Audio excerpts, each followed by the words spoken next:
Hello friends, SSM channel में आपका स्वागत है। इस वीडियो में हम जानेंगे कि हम एमबीबीएस या बीडीएस कोर्स करके कैसे डॉक्टर या डेंटिस्ट बन सकते हैं आसानी से। तो जानने के लिए फ्रेंड्स इस वीडियो को शुरू से अंत तक देखते रहें ताकि कोई चीज़ मिस ना हो, और इस चैनल को सब्सक्राइब जरूर कर ले ताकि जैसे ही कोई वीडियो अपलोड हो आपको इसकी इन्फॉर्मेशन तुरंत मिल जाए और आप अपने नॉलेज में इंक्रीमेंट कर सकें। तो फ्रेंड्स, अब पहले तो ये होता था कि एमबीबीएस के लिए यानी डॉक्टर बनने के लिए ढेर सारे एग्ज़ाम होते थे। जैसे सीपीएमटी का एग्ज़ाम होता था, तो पीएमटी का एग्ज़ाम होता था जिसे प्री मेडिकल टेस्ट भी कहते हैं, और सीपीएमटी को कंबाइंड प्री मेडिकल टेस्ट कहते थे। तो इस तरह से करके ढेर सारे एग्ज़ाम होते थे, लेकिन अब से ऐसा नहीं है। अब केवल मेडिकल के लिए एक ही एग्ज़ाम देना होता है, वो है नीट। तो नेशनल एलिजिबिलिटी इंट्रेंस टेस्ट जिसको कहते हैं। अब इस प्रक्रिया के द्वारा ही अब मेडिकल की सारी सीटें भरी जाती हैं। इसको बनाने का बस एक ही प्रावधान था कि भाई मेडिकल कॉलेजों में जो मनचाही फीस लिए जा रही थी उसको कंट्रोल किया जा सके, तब फीस को बैलेंस किया जा सके। तो एमबीबीएस में बनने के बाद एक फुल फ्लेज डॉक्टर आप बन जाते हैं और आपको थोड़ा अच्छा और हेल्दी नॉलेज के साथ साथ एक सर्विस करने का भी मौका मिलता है और आप अच्छी अर्निंग भी कर लेते हैं। तो मतलब ढेर सारी चीज़ें हैं एमबीबीएस में। एमबीबीएस की पढ़ाई करने के लिए ज़रूरी है कि आपको 12वीं पीसीबी से पास होना ज़रूरी है, यानी फिजिक्स केमिस्ट्री बायोलॉजी, और इसके साथ ही साथ आपको 60% लाना भी अनिवार्य है, यानी पीसीबी में आपके साथ साथ 60% होना चाहिए। तो इस तरह से फ्रेंड्स 12वीं में पीसीबी के साथ साथ आपको 60% होना चाहिए और आप फिर इसका एंट्रेंस एग्जामिनेशन दे सकते हैं। साथ ही साथ एज 17 से 25 साल के बीच होना चाहिए। ओबीसी में रिलैक्सेशन है, यानी अदर बैकवर्ड कास्ट से आप बिलोंग करते हैं तो आपको कुछ रिलैक्सेशन यानी छूट मिल जाएगा। वहीं आप एससी एसटी से बिलोंग करते हैं तो उसमें भी छूट मिल जाएगा। एससी एसटी और ओपीसी के लिए स्टूडेंटों के लिए अगर आप 12वीं में 50% मार्क्स भी पाते हैं तब पर भी आप एलिजिबल हैं एमबीबीएस का एग्ज़ाम देने के लिए, यानी नीट जैसे एग्जामिनेशन देने के लिए। तो फ्रेंड्स इसमें जो मेनली जो सिलेबस है वो है फिजिक्स केमिस्ट्री आपको बायोलॉजी। तो बायोलॉजी में जो तो आपका जूलॉजी और बॉटनी दोनों पूछे जाते हैं, और फिजिक्स और आपका ये केमिस्ट्री। तो केमिस्ट्री में इनऑर्गेनिक, ऑर्गेनिक और फिजिकल केमिस्ट्री ये तीनों मिक्स होती है। और फिजिक्स में तो आपका लाइट रहता है, मैग्नेट रहता है और आपका मैकेनिक्स रहती है। तो इस सब का सेक्टर्स रहता है फिजिक्स में। अगर फिजिक्स में आपका मैकेनिक्स ज़्यादातर देखिए कि बायो के जो स्टूडेंट होते हैं उनको तो जो फिजिक्स थोड़ा वीक होता है, और वीक होने का कारण है कि उनका भाई मैथमेटिकल पोर्शन अच्छा नहीं रहता है। तो अब इसमें ये नहीं रहता है कि भाई फिजिक्स में आपका बहुत स्ट्रॉन्ग लेवल का मैथमेटिक्स पूछा जाता है, उसमें बेसिक मैथमेटिक्स रहती है। अगर आप बेसिक मैथमेटिक्स भी नहीं जानेंगे तो फिजिक्स आपका अच्छा नहीं होने जा रहा है। बेसिक मैथमेटिक्स से मीन्स अगर आपका सिंपल फैक्टराइजेशन या कि बोले तो सिंपल इंटीग्रेशन इस तरह से चीज़ें नहीं आ रही हैं तो फिर आप थोड़ा सा हरकुलियन होते जा रहा है आपके लिए as for physics is concern. तो इसमें देखिए फिजिक्स में अगर आपका मैकेनिक्स अच्छा है ना तो आप फिर अच्छा कंट्रोल कर लेंगे फिजिक्स को, क्योंकि देखो मैकेनिक्स जो होती है पूरे फिजिक्स का कोर पॉइंट है। और ज़्यादातर होता है कि लड़कों का मैकेनिक्स कमज़ोर होता है वैसे तो अगर लेकिन वही लाइट जो है तो बिल्कुल अलग चैप्टर है, लेकिन कभी कभी क्या होता है लेकिन मैकेनिक्स उसको इंक्लूड कर देता है।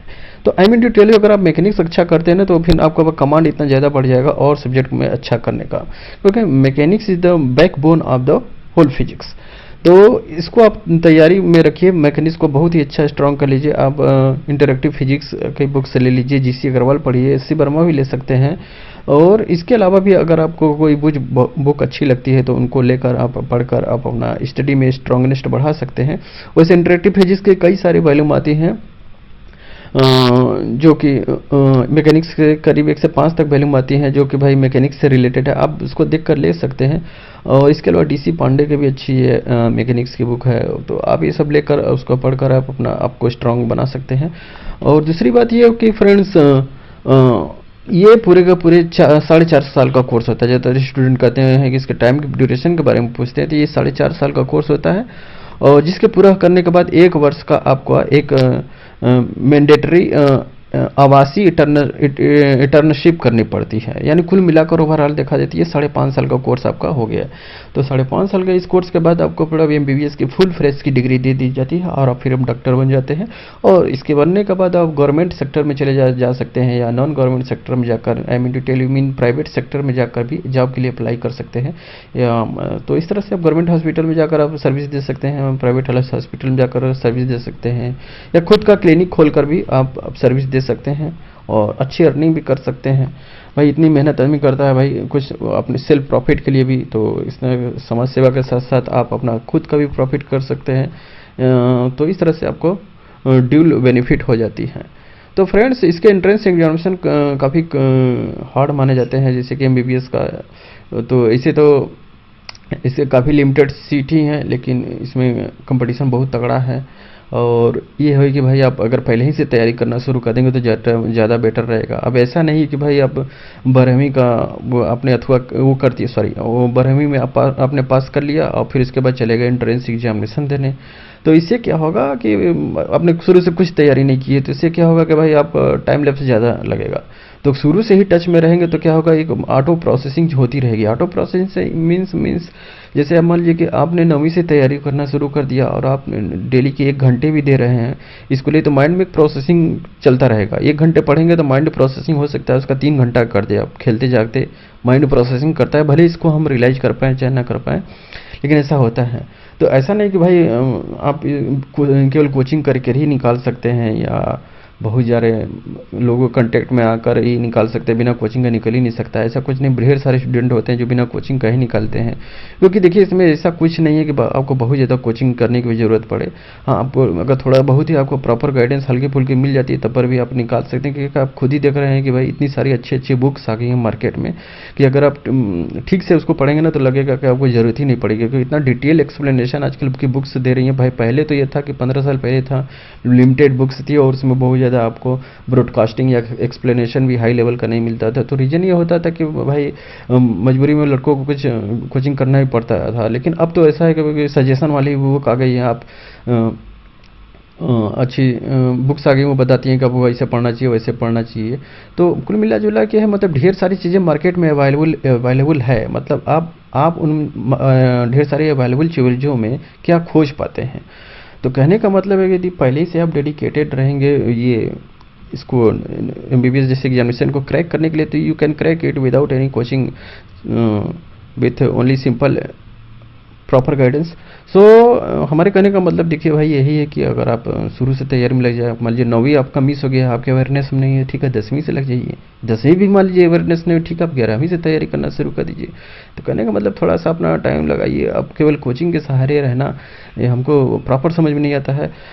फिर भी आपको लगे, फाइनली आपको लगता है कि नहीं कर ही लेना चाहिए तो फिर कर ही लें, लेकिन आप अपनी तैयारी को भी इससे ज़्यादा इंपॉर्टेंट दीजिए। क्योंकि देखिए भाई एक क्या होता है कि अगर मान लीजिए कि क्रिकेट का टीम का अगर कोच ही केवल वर्ल्ड कप जिता देता तो केवल कोच ही सब कुछ कर लेता, बट प्लेयर को कुछ करने की ज़रूरत नहीं, वो आराम से सोते रहते, कोच प्रैक्टिस करता रहता और वो क्या कहता है वर्ल्ड कप जीत लेती इंडिया। लेकिन ऐसा तो कुछ होता नहीं है, ये केवल गाइडेंस का काम करते हैं वो लोग। ऐसा नहीं कि सारे वर्कआउट आप ही करना पड़ता है। तो फ्रेंड्स इस वीडियो में हमने आपको जितना हो सका उतना बेस्ट नॉलेज दिया, और आप ज़्यादा से ज़्यादा वर्क हार्ड करते रहें ताकि आपको मेहनत सफल हो जाए।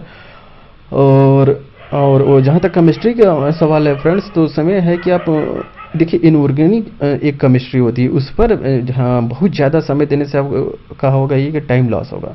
तो भाई ऑर्गेनिक केमिस्ट्री और एनालिटिकल केमिस्ट्री कोर पॉइंट है, उस पर आप थोड़ा हाईली कंसंट्रेट करिए। मतलब अपने पावर का आप हो सकता है 70% उस पर लगाइए, तो हो सकता है कि भाई 25 to 30% आप इनऑर्गेनिक को दीजिए, या उससे 25% ही दीजिए मैं तो कहूँगा। ये देखिए इनऑर्गेनिक ऐसा सेक्टर है कि भाई बहुत ज़्यादा उसमें आप पढ़ते जाएंगे, इंटरेस्ट बढ़ते जाएगा। आपको लगेगा कि हम इंटरेस्ट बढ़ते जाएगा, आपको आता जाएगा, तो आपको लगेगा कि मैं तैयारी अच्छा कर रहा हूँ, लेकिन आप टारगेट से फिर मिसगाइडेड हो जाएंगे। उतना ही पढ़ना है कि भाई जितना आप कवर कर सके, जितना फ्रूटफुल हो। नॉलेज के लिए मत पढ़िए आप। ज़्यादातर ये स्टूडेंट होता है कि भाई वो पढ़ते जाते हैं, उनको आता जाता है, परफॉर्मेंस भी ठीक ठाक उनको लगता है करते हैं, सारे क्वेश्चन हल करते जाते हैं, तो उनको लगता है तैयारी ठीक है। लेकिन आपके टारगेट लेवल पर आपकी कितनी तैयारी है चलिए वो ठीक है। अगर आप केवल नॉलेज के पीछे भागने लगेंगे, भाई मैं इसमें नॉलेज स्ट्रांग करना चाहता हूँ, तो फिर नॉलेज ही रह जाएगा, फिर आप कॉम्पिटिटिव लेवल पे स्ट्रांग नहीं हो पाएंगे। तो कहने का मतलब है कि भाई इस सिलेबस को देखते हुए, टाइम ड्यूरेशन को देखते हुए सब आगे बढ़ना है। ऐसा नहीं कि बस केवल नाव खेना शुरू कर दिया है नदी में तो बस खेते ही चले जा रहे हैं और कुछ इंड छोर का पता ही नहीं। तो इस तरह से नहीं करना है, मतलब सब कुछ टारगेट देते हुए, सब कुछ बैलेंस करते हुए, रेगुलेट करते हुए आपको प्रोसीड करना है, so that you can crack the examination like the MBBS and other. So इस तरह से है, मतलब आप अटेंटिव रहिए, थोड़ा चालाक भी रहिए। केवल मूर्ख पूर्वक केवल बैल की तरह आप वर्क हार्ड ही करते जाएंगे तो बस वर्क हार्ड ही रह जाएगा। और तो फ्रेंड्स इस वीडियो में इतना ही फ्रेंड्स।